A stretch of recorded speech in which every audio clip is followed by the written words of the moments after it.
Okay. Hi, my name is Samuel, and I am a Therian. I'm nervous. I don't know how to talk in front of a camera. I don't know how to be natural. I'm just gonna try my best here, man. It's my first video. Okay, what is a Therian? A Therian is a Therian. Okay, what does Therian mean? Therian, Therianthropy, Therianthrope, stuff like that, is under the alterhuman or otherkin umbrella. An alterhuman is anybody who identifies partially or wholly as non-human on a non-physical level. A Therian is somebody who identifies as non-physically, non-human, specifically as a non-human animal from this earth, this plane of existence. I identify as a dog and wolf Therian. Wolf Therians are exceedingly common, but spiritually that's just kind of where I'm at. Psychologically, my dog stereotype is my primary stereotype. This could be caused by a lot of, let me adjust this. This could be caused by a lot of different things. Non-humanity could legitimately be caused by psychosis or delusions. That is a possibility. It could be caused by being a non-human alter in a system of some sort.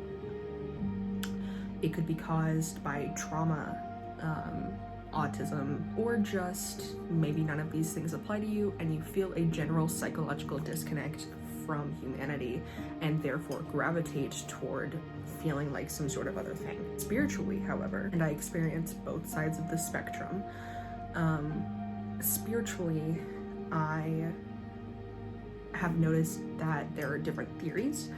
The main theories being that one has a past life that is still connected to them, a past life of a non-human creature, whether it be on this earth or elsewhere, or that one's soul got mixed up and is not purely human when their soul was being created before they were born. Those are the main two that I see.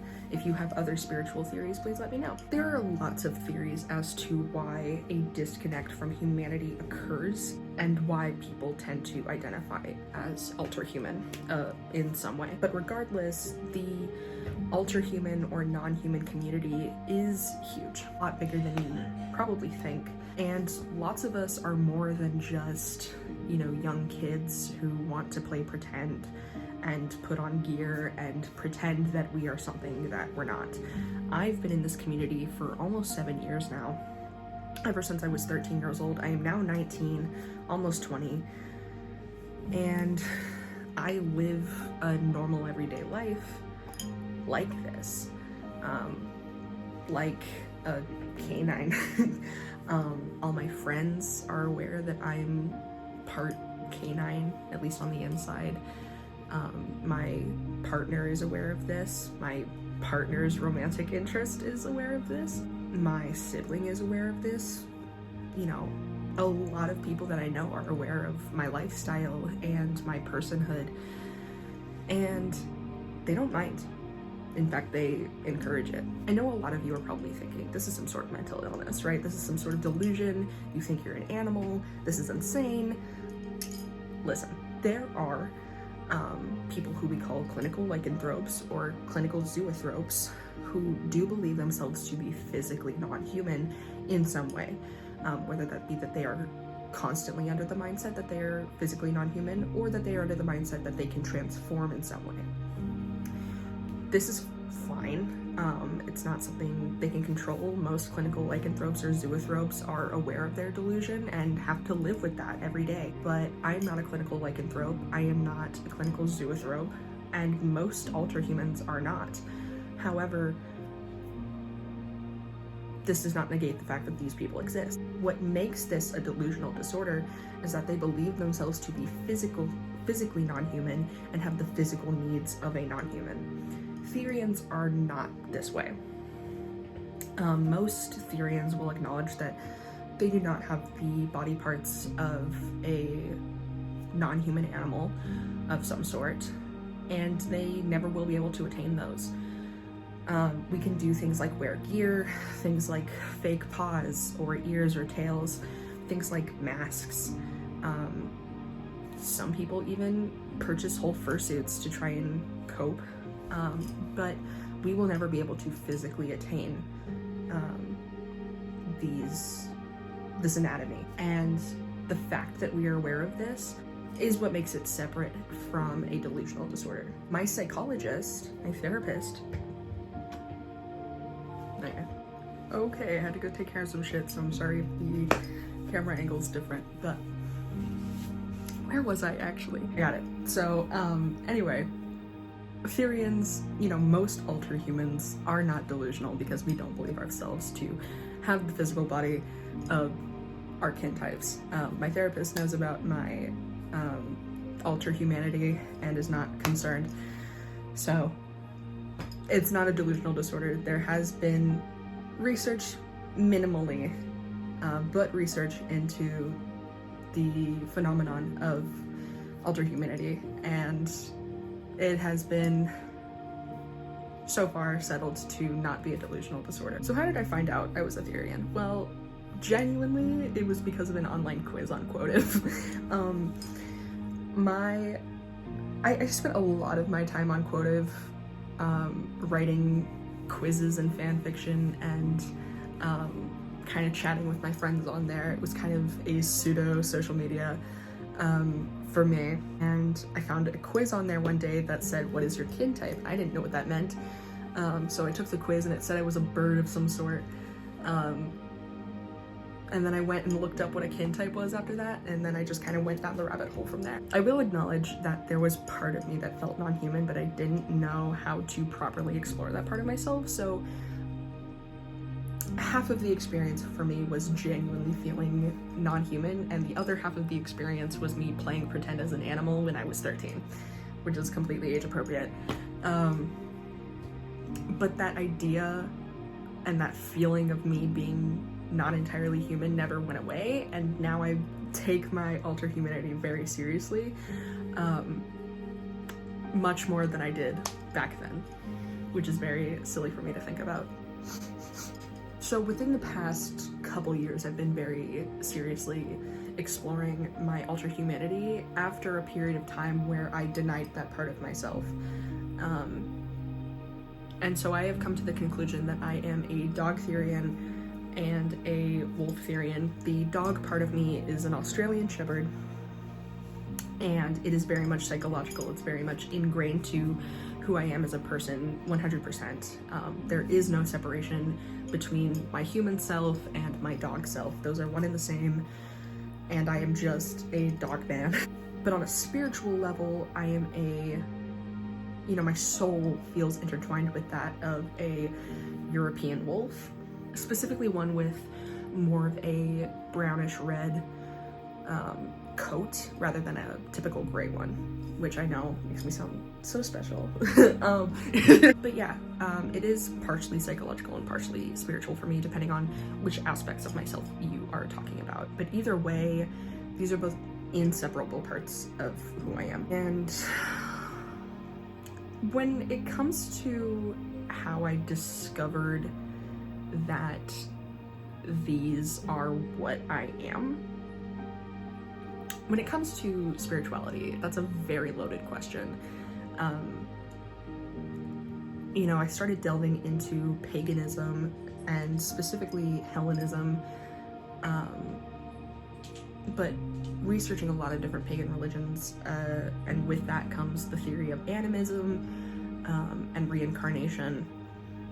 And then when it came to the question of specifically what I am in my spirit, I kind of just had to study myself on a very deep level and then reflect that onto how do I imagine myself? I don't imagine myself to be human half of the time.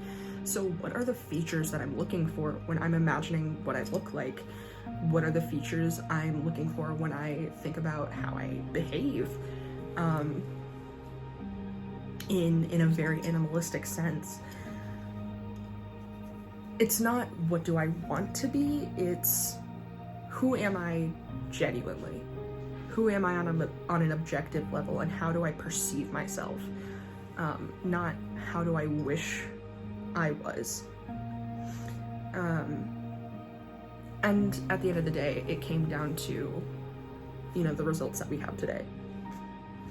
On a psychological level, I had to do a lot of that same process, just on a different area of my being. And I came down to an Australian Shepherd somehow. But that just feels right, and that has become an integral part of who I am. Both aspects of myself. Those have become very integrated with who I am as a person and how I live my life. The process is different for everybody, and I feel like a lot of times the process of finding yourself and your stereotype can at times exceed words and exceed language. So it can be very hard to describe the process that you went through in order to determine that, yes, I am this thing. It can be very complicated, and it can be very hard to talk about. I feel like a lot of people like to simplify it, but it is a very complicated process, and a lot of us tend to go through phases where we think we're one thing, and then we are like, no, never mind, I'm this thing. And it's a very long and complicated process that requires a lot of trial and error, but I truly feel like I've settled into my identity, and it does continue to grow and blossom, but these two things I am very certain about. I have other kin types, but they're very secondary and minimal and not really integrated to who I am as a person. And I feel like I have this theory that with animism and reincarnation, if that applies to everybody, which personally I believe it does,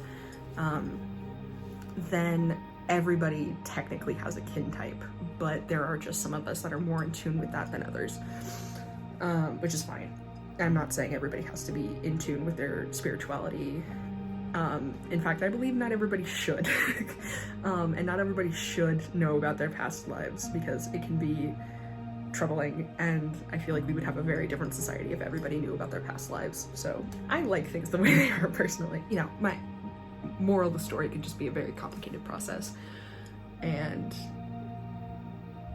it's not as simple as some people think it to be. I have lots of theories as to why spiritually or psychologically alter humanity occurs, and mainly I want to make this channel to discuss that, as well as to discuss my personal experiences with alter humanity, as well as create a conversation about other people's experiences.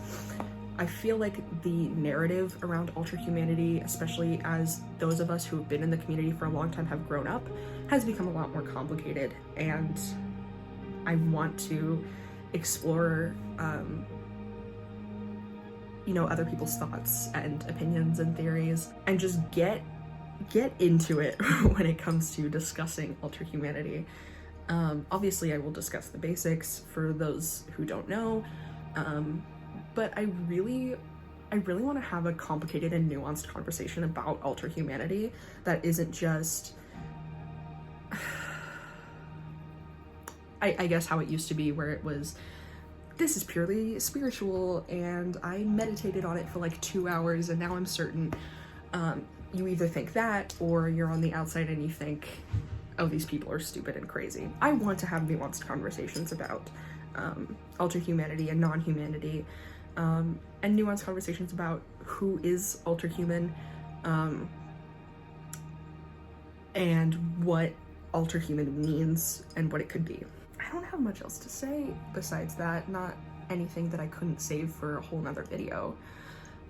So I don't know, leave a comment, tell me about yourself below, tell me about your stereotypes and kin types, tell me about how you came to those conclusions if you feel like you have the words for that. You know, give me stuff to think about, honestly. I'm ready, I'm good, you know? So this has been Softserve Canine, and I'll see you next time.